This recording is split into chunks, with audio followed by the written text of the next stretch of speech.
justice. That's the rallying cry now, echoing through the streets of Kolkata.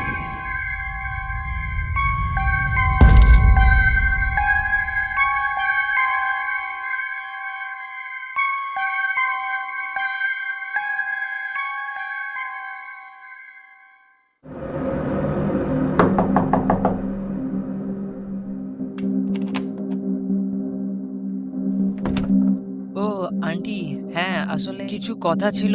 কাকু কি বাড়িতে আছে? না, উনি তো বাড়িতে নেই। আসলে কেয়ার ব্যাপারে আমাদের কিছু কথা ছিল আপনাদের সাথে। তো আচ্ছা, ভেতরে এসো। আচ্ছা আচ্ছা। আরে বল না। তুই বল না। হ্যাঁ, তো আন্টি আসলে আমরা পাড়ার সবাই মিলে কেয়ার জন্য একটা মিছিল করতে চাই। বেশি না, এই সামনে থেকে একটুখানি যাওয়া হবে। আপনি তো কেয়ার মা, বুঝতেই তো পারছেন। আপনি যদি একটু থাকেন মানে খুব ভালো হতো আর কি। আন্টি, আমরা কিন্তু আপনাকে জোর করছি না, আসলে আমরা তো ইয়ার জন্য রাস্তায় নামছি। তো সেক্ষেত্রে আপনি যদি একটু সাথে থাকেন। কেন ভিউ বেশি পাতে? কিয়া বেঁচে থাকাকালীন কিছু করেছিল ওর জন্য? একবার খোঁজ খবর নিতে ওর? বেশি দূরে নয় কিন্তু, খেয়াকে এই পাড়ার মোড়ে। আর আজকে আমার মেয়েটা মরে গেছে বলে এত আন্দোলন, এত মিছিল, এত স্লোগান। আর আর অনেক অনেক মেয়ে তো বেঁচে আছে রে খাওয়ার পরে। আচ্ছা আচ্ছা, এই যে তুমি মিছিল করছো, আন্দোলন করছো, ধরলাম ধরলাম ধর্ষক ধরা পড়লো, কিন্তু কেয়া যদি বেঁচে থাকতো তাহলে সমাজ কি ওকে মেনে নিত? তোমরা তোমরা তোমাদের ফ্রেন্ড সার্কেল ওকে ইনভাইট করতে, ওই সাধারণ ভাবে বাইরে বেরোতে পারতো। আমি ওর মা হয়ে তো বেরোতে পারছি না। আর যেসব মেয়েরা রেপ হওয়ার পরেও বেঁচে রয়েছে, ট্রমাটাইজড হয়ে মেন্টালি আনস্টেবল হয়ে, তাদের জন্য কে কি করছে? আজকে আমার মেয়ে মরে গেছে বলে এত আন্দোলন, এত স্লোগান, এত মিছিল, we want justice, we want justice, এসব করে কি লাভ? কোনো লাভ হচ্ছে কি? এর আগেও তো এরকম ঘটনা ঘটেছে, তার জন্য মিছিল হয়েছে, আন্দোলন হয়েছে, তাতেও তো কেয়ার সঙ্গে একই ঘটনা ঘটলো। কিছু পরিবর্তন হলো? মিডিয়া মিডিয়া এর চিন্তায় আঙুল তুলছে। রোজ মিছিলের ভিডিও, ফটোতে সোশ্যাল মিডিয়া ভরে যাচ্ছে, ইউটিউবে ছড়াছড়ি যাচ্ছে মিছিলের ভিডিও। তাতে কি লাভ হচ্ছে? শুনলাম নাকি এইরকমই একটা মিছিল থেকে ফিরতে গিয়ে আরেকটি মেয়ের সঙ্গে একই ঘটনা ঘটেছে। তাহলে তার জন্য আরেকটা মিছিল বের করো, আরেকটা স্লোগান তৈরি হোক। এই রকমই আরেকটি মিছিলে আটকে পড়ে কিছু পরীক্ষা দিতে যেতে পারে। একজন অসুস্থ মানুষ সময় মতো ওষুধ না পেয়ে মারা গেছে, একজন চোখে আঘাতপ্রাপ্ত হয়ে সারা জীবনের মতন অন্ধ হয়ে গেছে। কি হচ্ছে কি এসব? আমার মেয়ের জন্য বিচার চাইতে গিয়ে অন্যান্যদের সঙ্গে অবিচার করছো।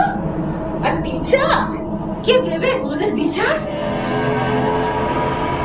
Aunty, aunty, aunty.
Good morning Kolkata, আমি রোহিণী, আপনাদের favourite RJ from VTV on air.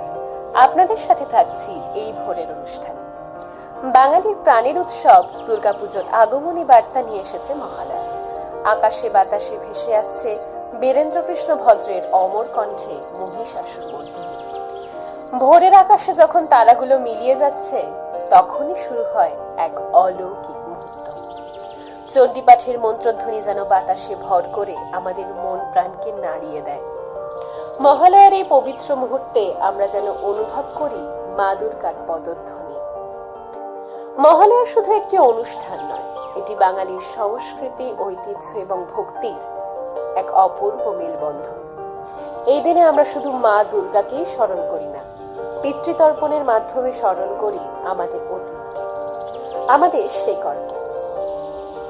তবে আজকের দিনটি শুরু করার আগে একটি কথা আপনাদের আবারও মনে করিয়ে দিতে বাধ্য হচ্ছি যে গত মাসেই আমাদের শহরের একটি মেয়ে, কেয়া, একটি নৃশংস ধর্ষণের শিকার হয়েছে।